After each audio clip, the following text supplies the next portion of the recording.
Excellent English zone. मिलते हैं 11th class के first lesson the portrait of a lady के सेकेंड पार्ट में। तो सेकेंड पार्ट में हमें हाफ लेसन कंप्लीट करना है। तो आपने फर्स्ट पार्ट पढ़ा होगा, इसका फर्स्ट पार्ट हमारा कंप्लीट हो गया था कि जब उसकी दादी माँ उसके लेसन्स को पसंद नहीं करती है और उससे बातचीत करना कम कर देती है। तो वहां से उसके आगे स्टार्ट करते हैं। पैराग्राफ है हमारा, When I went to university, जब मैं यूनिवर्सिटी गया तो I was given a room of my own, मुझे अपना एक कमरा दे दिया गया। The common link of friendship was snapped, और हमारी जो फ्रेंडशिप की कॉमन लिंक थी वो स्नैप्ड हो गई, टूट गई। तो कहता है कि my grand mother accepted her seclusion with resignation, और मेरी ग्रैंड माँ ने भी, दादी माँ ने भी जो सेक्लूशन था वो एक्सेप्ट कर लिया, जो अकेलापन था वो एक्सेप्ट कर लिया। She rarely left her spinning wheel to talk to anyone, वो किसी से बात करने के लिए कभी अपनी चेयर नहीं छोड़ती थी, अपनी कुर्सी, अपनी जो चरखा काटने वाली चेयर पे जो बैठती थी वहां से वो चरखा काटती थी, वो कभी नहीं छोड़ती थी। From sunrise to sunset she said by her wheel spinning and reciting prayers, सुबह से सूर्योदय से लेकर सूर्य अस्त तक वो अपनी उसी कुर्सी पर चरखे के पास बैठी रहती थी और मंत्रोच्चारण करती रहती थी, प्रेयर करती रहती थी, प्रार्थना करती रहती थी। Only in the afternoon she relaxed for a while to feed the sparrows, और केवल दोपहर में स्पैरोज को चुगाने के बाद, दाना चुगाने के बाद, रोटी खिलाने के बाद वो आराम करती थी।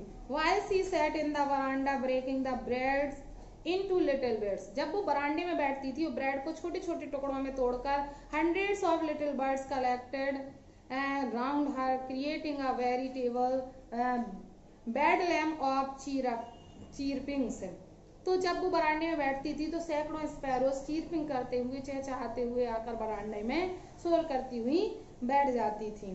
तो जो बेड लैम होता है, पागल खाना, जैसे पागल खाने में शोर होता है, ऐसे शोर करते हुए वहां आ जाती थी। Some came and perched on her legs, कुछ आकर उसके लेग्स पर बैठ जाती थी। Others on her shoulders, और अन्य चिड़िया स्पैरोज उसके शोल्डर पर बैठ जाती थी। Some even sat on her head, और कुछ तो उसके सिर पर भी बैठ जाती थी। She smiled, लेकिन वो उसकी दादी माँ मुस्कुराती थी, but never shooed them away, लेकिन कभी उन्हें मारकर भगाती नहीं थी। It used to be the happiest half hour of the day for her, ये मेरी दादी माँ के लिए दिन भर का सबसे प्रसन्न क्षण होता था, मोमेंट होता था, क्योंकि उसका वो अकेलापन, उसके स्पैरोज आती थी वही उसके अकेलेपन को दूर करती थी। तो ये उसका सबसे हैप्पीएस्ट मोमेंट होता था। When I decided to go abroad for further studies, I was sure my grandmother would be upset. जब मैं आगे की पढ़ाई के लिए मैंने डिसाइड किया अब्रॉड जाने का, विदेश जाने का, तो मुझे लगा कि मेरी दादी माँ निश्चित ही डिस्टर्ब हो जाएगी। और I would be away for 5 years, मुझे लगभग 5 साल के लिए तो बाहर जाना ही था। And at her age one could never tell, और इस एज में कोई भी नहीं बता सकता था, कुछ कहा नहीं जा सकता था। But my grand mother could, लेकिन कोई भी ऐसा नहीं कर सकता था जैसा मेरी दादी माँ ने किया, मतलब अपना साहस दिखाया। She was not even sentimental, वो तो सेंटिमेंटल भी नहीं हुई, भावुक भी नहीं हुई। She came to leave me at the railway station, but did not talk or show any emotion.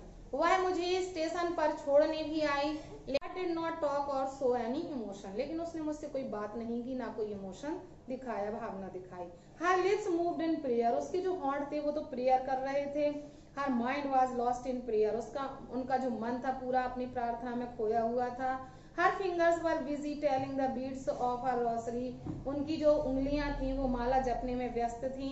Silently she kissed my forehead, silently उन्होंने मेरे forehead को, मस्तक को चूमा। And when I left, I cherished the most moist imprint as perhaps the last sign of physical contact with us. जब मैंने उन्हें छोड़ा तो मुझे ऐसा लगा जैसे कि मेरा उनके साथ ये अंतिम फिजिकल टच हो।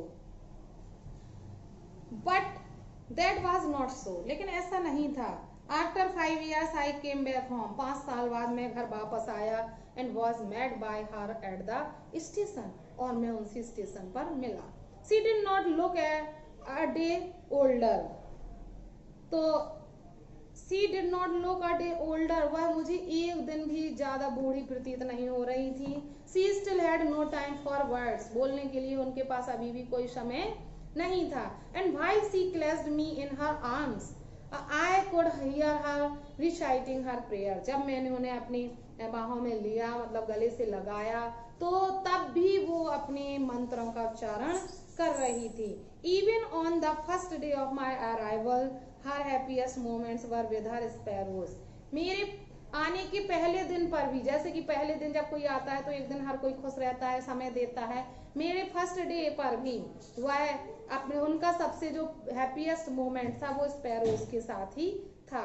whom she fed longer and with frivolous remarks. जिनके साथ वो काफी समय तक भोजन मतलब दाना चुगाती रही और उनको डांटती फटकारती रही. In the evening a change came over her. शाम को अचानक उनमें एक चेंज आया. She did not pray. उन्होंने कोई प्रे नहीं की. She collected the women of the neighborhood. उन्होंने पड़ोसी की लेडीज को, महिलाओं को बुलाया. Got an old drum and started to sing. और पुराना ड्रम, ढोल या ढोलक जिसे हम कह सकते हैं, उठाई और गाना शुरू कर दिया. For several hours she thumped and sagging skins of the dilapidated drum and sang of the homecoming of warriors. सारा दिन उन्होंने उस ढोल को बजाया और योद्धाओं के घर वापस आने वाले गीत गाए. She had to persuade her to stop to avoid overstrain. और अधिक शोर करने के लिए हमें उनको थोड़ा रोकना भी पड़ा. That was the first time since I had known her that she did not pray. ऐसा पहला दिन मैंने अपनी लाइफ में देखा था जब मैंने पाया कि मेरी दादी माँ ने उस दिन बिल्कुल प्रेयर नहीं की, प्रार्थना नहीं की. The next morning she was taken ill. अगली सुबह वो बीमार हो गई. It was a mild fever. थोड़ा सा उन्हें बुखार हो गया. The doctor told us that it would go. Doctor ने बताया कि ये थोड़ा सा बुखार है, चला जाएगा. But my grandmother thought differently. लेकिन मेरी दादी माँ differently सोचती थी. She told us that her end was near. उन्होंने हमें बताया कि अब उनका अंत निकट आ गया है, नजदीक आ गया है. और she said that since only a few hours before the close of the last chapter of her life she had omitted to pray. अपने जीवन के अंतिम चैप्टर को समाप्त होने से पहले वह प्रार्थना करना चाहती हैं, पूजा करना चाहती हैं. She was not going to waste any more time talking to us. और वो उनसे बात करने में अपना समय वेस्ट नहीं करना चाहती हैं. We protested. हमने विरोध किया.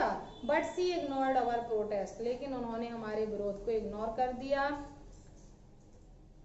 She lay peacefully in bed praying and telling her bead. और वो शांति से अपने बेड पर लेट गई और अपनी प्रेयर करती रही और अपनी माला जपती रही. Even before we could suspect. इससे पहले कि हमें कुछ संदेह होता, her lips stopped moving. उनके होंठ मूविंग करना बंद हो गए, चलना बंद हो गए. And the rosary fell from her lifeless fingers.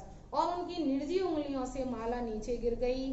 A peaceful pallor spread on her face. और एक शांत पीलापन उनके चेहरे पर आ गया. And we knew that she was dead. और हम जान गए कि वह मर गई है. We lifted her off the bed. हमने उन्हें बेड से उतारा. And as is customary, जैसे कि प्रथा है, laid her on the ground. उन्हें जमीन पर लिटाया. And covered her with a red shroud. और लाल कफन से ढक दिया. After a few hours of mourning, we left her alone to make arrangement for her funeral. थोड़ी देर तक विलाप करने के बाद हमने उन्हें छोड़ दिया और उनके फ्यूनरल की अंतिम संस्कार की तैयारियां करने लगे. In the evening we went to her room with a crude stretcher to take her to be cremated. और जब हम उन्हें दाह संस्कार को ले जाने के लिए एक जो स्ट्रेचर तैयार किया था भद्दा सा, उस पर ले जाने लगे. The sun was setting. सूरज हो रहा था. And had lit her room and veranda with a blaze of golden light. और उनका जो बरांडा था और जो कमरा था वो सुनहरी प्रकाश से जगमगा रहा था. We stopped halfway in the courtyard. हम आंगन के आधे रास्ते में रुके. over all the veranda and in her room right up to where she lay dead and wrapped in the red shrouds. Thousands of sparrows had sat scattered on the floor. उस आंगन में हजारों स्पैरोज बिखर गईं, पूरे आंगन में आ गईं। There was no chirping, लेकिन वहां कोई वो चहचहा नहीं रही थी, शोर नहीं कर रही थी। We felt sorry for the birds, हमें उन पक्षियों के लिए दुख हुआ। And my mother fetched some bread for them, मेरी माँ उनके लिए कुछ रोटियां लाई। She broke it into little crumbs, छोटे छोटे टुकड़े माँ ने किए उन रोटियों के। द वे, ठीक उसी तरह से the grandmother used to, जैसे कि दादी माँ किया करती थी। And threw it to them, और उन्हें उनकी ओर उनके चुगने के लिए फेंक दिया, डाल दिया। The sparrows took no notice of the bread, पक्षियों ने उन रोटियों पर कोई नोटिस नहीं किया, देखा भी नहीं।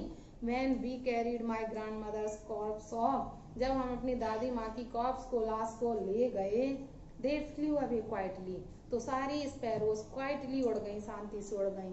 Next morning the sweeper swept the bread crumbs into the dustbin, और अगले दिन स्वीपर ने अगले दिन जो आंगन में जितनी भी रोटियां डली हुई थी उन्हें साफ करके डस्टबिन में डाल दिया गया। तो स्पैरोज ने एक भी रोटी का टुकड़ा नहीं खाया दादी माँ के जाने के बाद।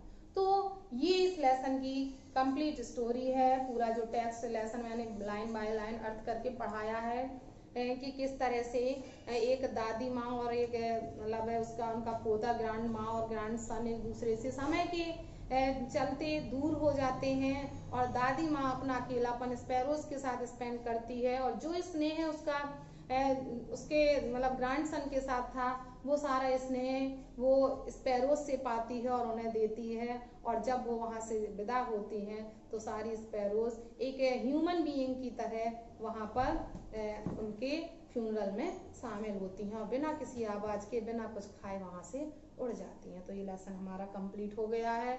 तो नेक्स्ट लेक्चर में मिलते हैं इसके कुछ इंपॉर्टेंट क्वेश्चन आंसर के साथ। आज के लिए इतना ही। वीडियो अच्छा लगा हो तो वीडियो को लाइक करें और फ्रेंड्स को ज़्यादा से ज़्यादा शेयर करें। अगर आप मेरे चैनल पर नए हैं तो चैनल को सब्सक्राइब करें और बेल आइकन प्रेस करना ना भूलें। Thanks for watching.